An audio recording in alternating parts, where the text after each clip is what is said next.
नमस्ते, माझ्या YouTube channel मध्ये मी तुमच्या सगळ्यांचं स्वागत करते। आज मी बनवते बघा नान कढई।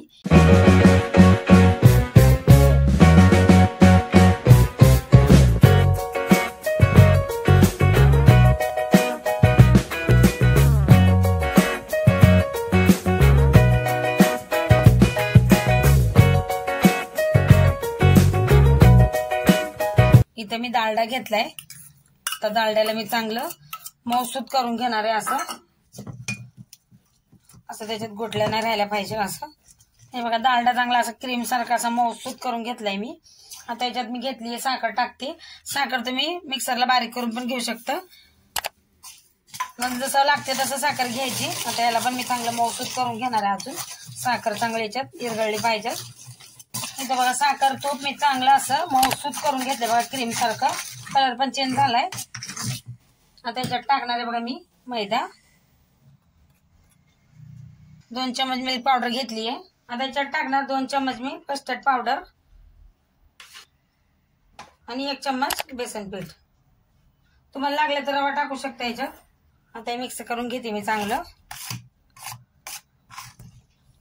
आणि याच्यात टाकायची बघा बेकिंग पावडर अर्धा चम्मच घेतली आहे आणि इलायची बारीक कुटून घेतली आहे। आता हे सगळं आपल्याला मिक्स करून घ्यायचंय। याला बघा हलक्या हलक्या हाताने असं हे करून घ्यायचं आपल्याला मिक्स। पीठ मळल्यासारखं नाही मळायचं, बस असं एकजीव करायचंय। हे बघा मी चांगलं असं मिक्स करून घेतलंय हलक्या हाताने एकदम। आता याचे आपण छोटे छोटे गोळे बनवून घेऊ, जेवढा आपल्याला नान कढईचा आकार पाहिजे लहान मोठा तसा। हे बघा हे असे मी गोळे करून घेते आणि सगळ्यात असेच करून घेणार आहे मी। हे बघा इथं असे नान कढई मी असं म्हणजे गोळे असे तयार करून घेतले। आता याच्यावर लावणार आहे बघा मी पिस्त्याचे काप, सगळ्यांवर लावून घेणार आहे।